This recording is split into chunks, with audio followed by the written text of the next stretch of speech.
What's up, tubers? Today I'm back to remake this video to show you the location of and instruct you on how to remove your two VVT or variable valve timing solenoids on your 2017 Hyundai Elantra. This is the 2.0 liter motor. The last time I made this video, guys, was in the middle of the night, and it was to help one of my viewers locate where his VVT solenoids were. So today I'm back to give you a little bit more information that was missed in the first video. The VVT solenoids are located on the passenger side of the motor, guys. So as you face the vehicle, find your alternator, and right above your alternator you will find the Bank 1 VVT solenoid. It's retained by a 10mm bolt, and it has the type of electrical connector, guys, where you just pluck up the little tab and pull it away from the solenoid. It's the same thing for this VVT solenoid as well. So this is Bank 1. At the opposite end on the back side of the motor is the Bank 2 VVT solenoid. And notice that they are two different solenoids, which will be two different part numbers. My recommendation to you guys is if you're going to replace one of the VVTs, you should replace both of them together. Trust me, it will save you lots of time and money later. So I'm going to go out to the vehicle right quick and show you where they're located, okay? And then we'll come back in and talk about a few other issues and then wrap this video up right quick. Again, remember, face the motor, find your alternator.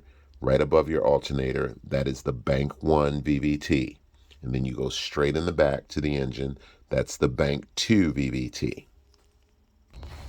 Okay, guys, there's your alternator. Bank 1 VVT solenoid, okay? Go straight in the back, passing your oil cap. There is VVT number 2, or the Bank 2 VVT solenoid. Remember, the electrical connector is the type you just pull up, and then you can pull it away from the solenoid. It's just that easy, guys.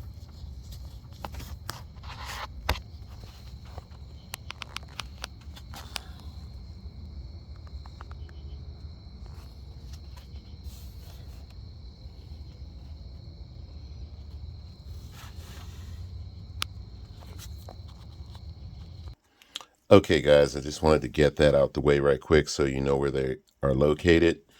When you go to put these in, guys, just put it in its housing. And oh, how do you get it out? Once you remove the 10mm retaining bolt, guys, disconnect the electrical connector. Just grab the solenoid and turn it left and right until it breaks free. When you put it back into its housing, guys, bolt down your bolt nice and tight. Don't go overboard. Put your electrical connector on. And the Bank 1 VVT solenoid produces code P0076. So you know, in the instance that you just decide to replace only one, this is P0076. This is the one above the alternator. I'm not really sure what code this one produces, but at least you have an idea. If you have a check engine code and it's not P0076, then you know it's this solenoid. And why am I telling you this, guys?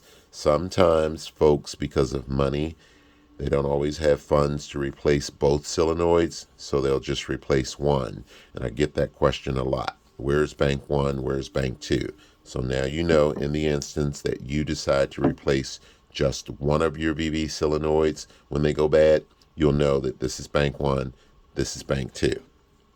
Okay, Bank 2, Bank 1. So right quick, guys, so we can wrap this video up, let's talk about the bad signs of a VVT solenoid. Well, of course, your check engine light will be on.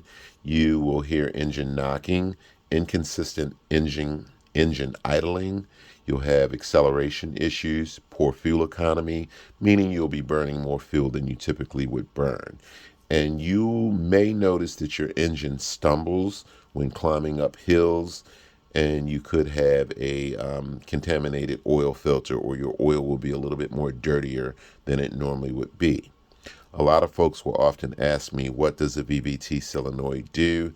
In the most layman terms, guys, is it manages oil flow depending on your vehicle's speed at the current time, okay? So that's pretty much it, guys. You know where the VVTs are located. You know how to disconnect the electrical connector. Make sure you reset your check engine light in the end.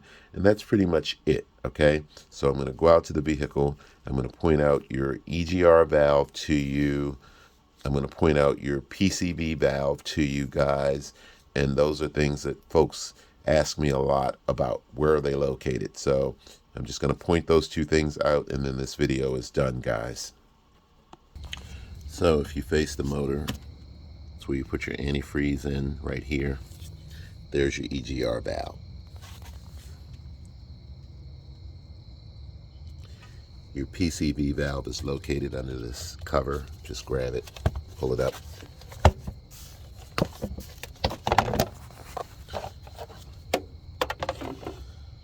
And if you follow this hose, EGR valve, this hose, follow that hose all the way around. There is your PCV valve. It's right in there, and I believe it is a 19mm socket. Okay, guys, that's it. We can wrap this video up. And to those of you who watched the first video and had to turn around and watch a second video, I apologize to you. But I always try and give as much information to the viewer as possible to help each person save money and time.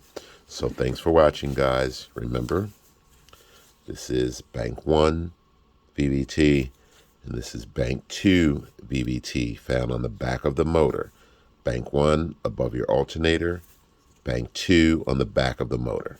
Thanks for watching, guys, and catch you next time.